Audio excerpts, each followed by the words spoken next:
We are Group 9. I am Ian Taufik. I am Via Dewi Andini. I am Nabila Deswita. It is important to basis for providing academic and non-academic learning. In most cases in Indonesia, completely about the work are inadequate the standard abilities, limited access to educational interest, irrelevant curriculum, quality for facilities and infrastructure, 12 your compulsory education standard. Education system is left in fact in the village. The learning carried on and the estimated obedient are less than satisfactory and it's an unfounded. It's a lack of teaching human and the skills of teacher and the student in understanding the maths and that subject should not be required.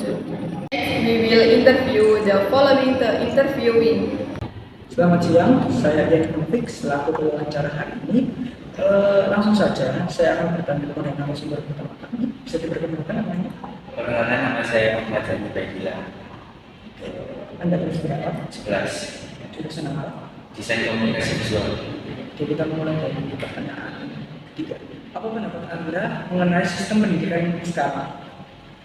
Untuk kurikulum merdeka ini cukup seru dan cukup memberi pelajaran karena bagi lulusan corona yang di tahun 2019 kemarin banyak pelajar-pelajar yang menjadi malas dan seperti apa ibadah tugas sekolah. Kenapa Anda pendapat seperti itu? Karena saya juga merupakan salah satu angkatan dari corona, jadi saya merasakan betul dampak dari lockdown kemarin sampai-sampai saya menjadi lalai kepada tugas-tugas saya. Bagaimana sebaiknya? Sebaiknya kurikulum merdeka ini terus dilanjutkan karena banyak sekali dampak positifnya bagi pelajar-pelajar seperti saya yang terdampak COVID kemarin. Apakah di sekolah menerapkan sistem pendidikan yang sama? Ya, di sini sudah menerapkan pendidikan ini. Kurikulum merdeka dari tahun 2023. Bagaimanakah cara mengajarkan mereka belajar di sekolah menurut Anda? Menurut saya di sini tuh banyak yang masih belum menggunakan peralatan-peralatan yang mendukung karena mungkin berbeda guru juga berbeda materi ajar, seperti ada yang masih belum bisa menggunakan LCD, ada yang masih belum bisa menggunakan laptop dan lain-lain. Apakah guru Anda menggunakan media ataupun alat bantu dalam memberikan pembelajaran di kelas? Beberapa ada seperti pelajaran kejuruan yang memerlukan kamera. Biasanya pada kejuruan ini guru itu membawa peralatan-peralatan seperti lighting, kamera, tripod, dan lain-lain. Apakah media tersebut sudah sesuai dengan materi yang disampaikan? Sudah sesuai karena kita semua bisa belajar secara bergantian cara pengoperasian peralatan-peralatan tersebut. Apakah sulit bagi Anda dalam belajar menggunakan media tersebut? Sebenarnya cukup sulit karena selain kita harus bergantian, kita juga harus menggunakan peralatan tersebut dengan cepat. Jadi biar teman-teman yang lain juga bisa merasakan bagaimana cara pengoperasian alat tersebut. Kesulitan apa yang Anda rasakan saat materi atau media yang tidak sesuai dengan tema? Lebih ke bingung aja, soalnya kadang-kadang kan kayak materi yang disampaikan itu A, cuma peralatan yang dijadikan materi itu tidak ada dan tidak memadai. Menurut Anda, solusi apa yang perlu dilakukan untuk tenaga pengajar di sekolah ini? Seperti menunjukkan video-video dari YouTube, mungkin seperti cara pengoperasian alat, jenis-jenis alat tersebut dengan jelas dan secara rinci, biar kita semua itu tahu fungsi alat itu apa sih sebenarnya. Untuk pertanyaan terakhir, saran apa yang dapat Anda berikan kepada pengajar terhadap pelaksanaan sistem pendidikan di sekolah? Karena kebanyakan murid-murid itu kadang kayak bosan harus ketemu dengan pelajaran kejuruan setiap hari. Jadi lebih kayak misalkan hari ini jam pelajaran itu buat ice breaking, jadi buat main game aja, ya lebih fresh juga jawabannya. Terima kasih. Untuk narasumber pertama, terima kasih. Dan kepada saya akan dilanjutkan pada narasumber kedua. Baik, di sini saya Tia akan mewawancarai narasumber kita yang kedua. Boleh sebut namanya siapa?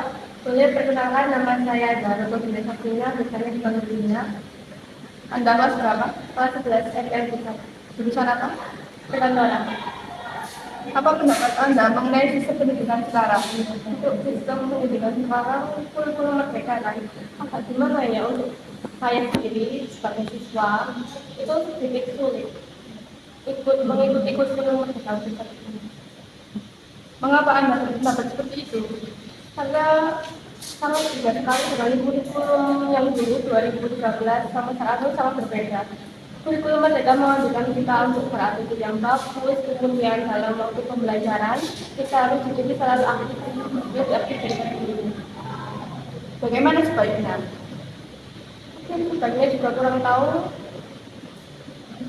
apakah di sekolah menerapkan sistem pendidikan yang sama.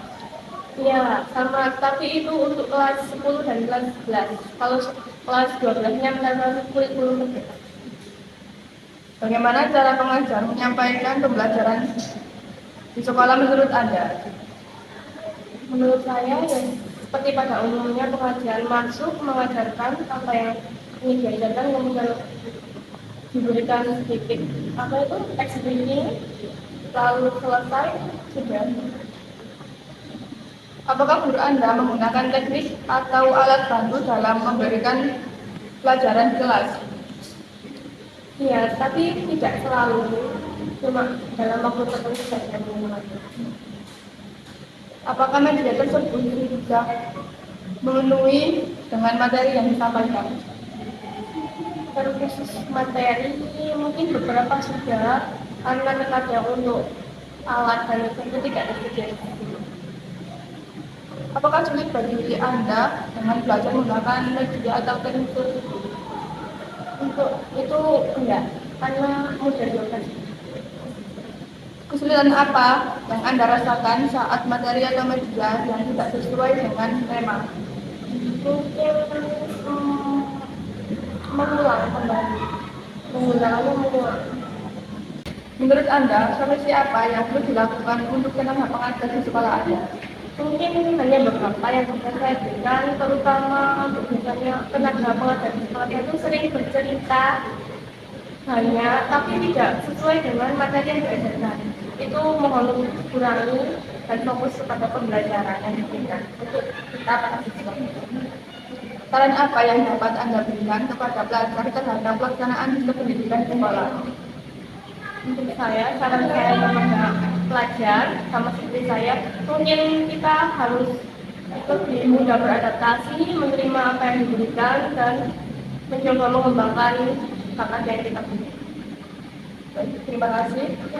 Terima kasih kepada narasumber kita yang kedua. Mohon maaf bila mengganggu waktunya. Based on the result of the interview, we can conclude that the education system in Indonesia has reached a state of development toward progress with many ideas that make more listening active in learning. However, apart from the draft ideas that has been implemented, there are still many schools have not been able to implement them. Although there are also incompatibility and suitability. Thank you for your watching your video and wassalamualaikum warahmatullahi wabarakatuh.